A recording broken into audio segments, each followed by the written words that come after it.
abs. To give them their full Latin name, Absimus Maximus Most Awesomeness.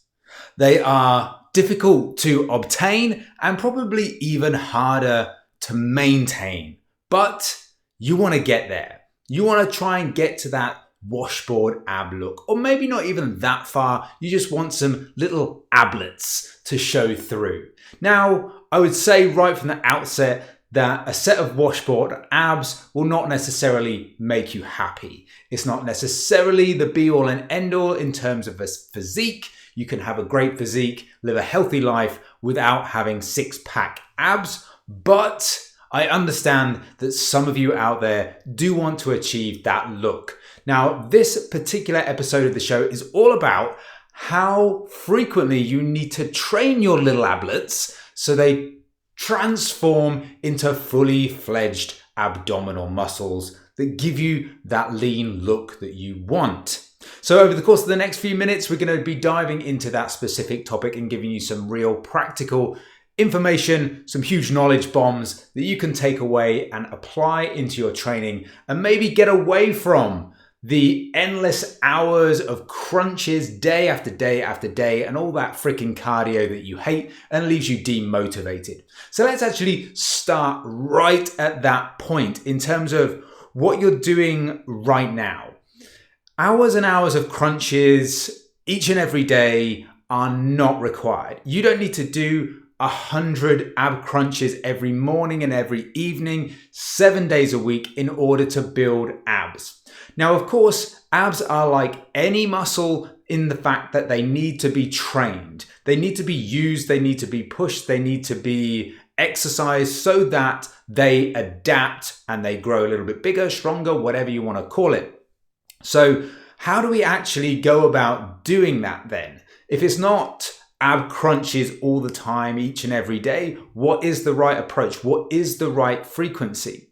Now, the first thing to say is that your abs, your lovely little core, is getting exercised probably through most of the exercises that you do in the gym, particularly ones that are using free weights and most of all like compound lifts, like deadlifts, squats and things like that, because you are bracing, or at least you should fucking be. You should be bracing that core. So you're getting these isometric contractions at all times when you're doing these exercises, performing these repetitions. You are getting some isometric contractions and therefore your abs are getting some work.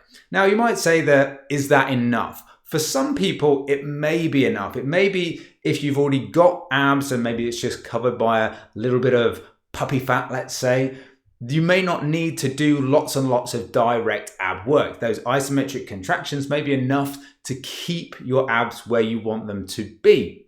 But you may also need some direct ab work in order to build your abdominals up.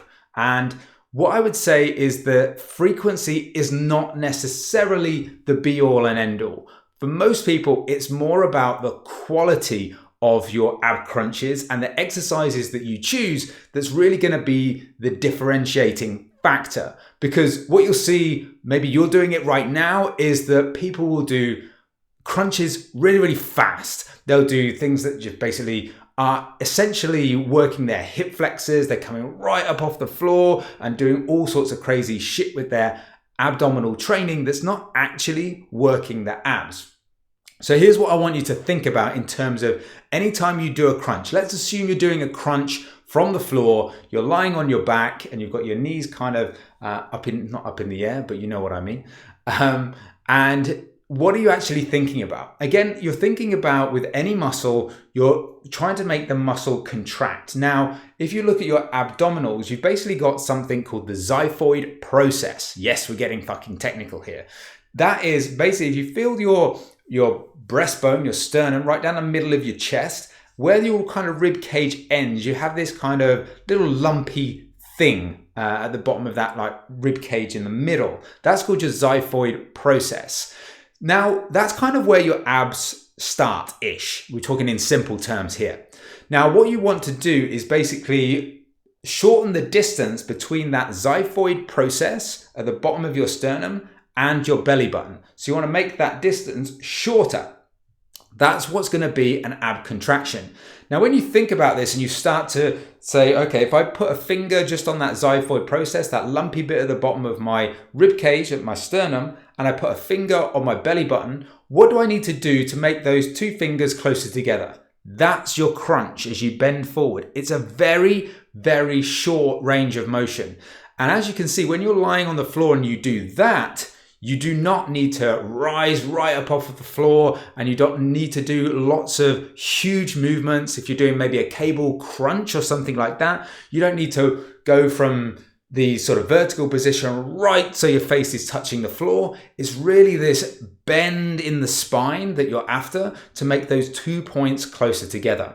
Now, if you are doing that and you're also maintaining tension in that abdominal region for the entirety of that rep and entirety of that set, you really don't need to do more than 10 repetitions per set to have a really aggressive, strong ab workout from those crunches. So it's not about doing hundreds of crunches, it's about doing specific exercises executed correctly that's going to give you that ab look that you want.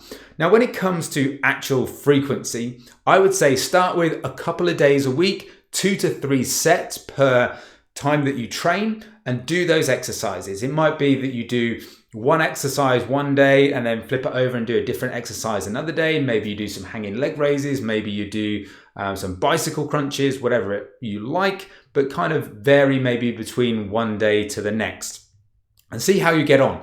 If you do that ab crunch the way I've just described it, probably you might really struggle to get more than 5 or 6 reps out. And that's okay, because your abs maybe actually not have been trained in the right way, the way you've been doing it right now. So flipping over to this different way of training may be a bit of a shock to the system.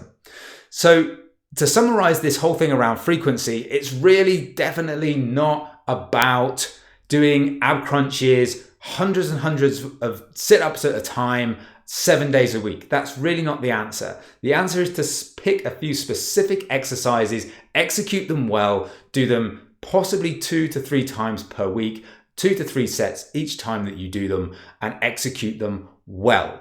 That's what's going to really build you strength, and it's going to build those abdominals up so that you can see them. But the key factor in this whole thing is going to come down to your nutrition. If you really want those abs to show, it's not going to come through more crunches. More crunches isn't going to burn belly fat. That's just not going to happen. Despite all of the Pinterest graphics and all of the sexy posts on Instagram, more crunches doesn't equal reduced belly fat. That's not how it works. However, if you are in a calorie deficit, over time, you are going to see reduction in your abdominal fat. Therefore, you're actually then going to be able to see the definition that you want. So it's this blend between training and also nutrition. Obviously, nutrition is probably going to be the primary driver for helping those abs show, but you also don't want to neglect the training side of things, because once you actually lose the body fat, you want some abs to actually look at.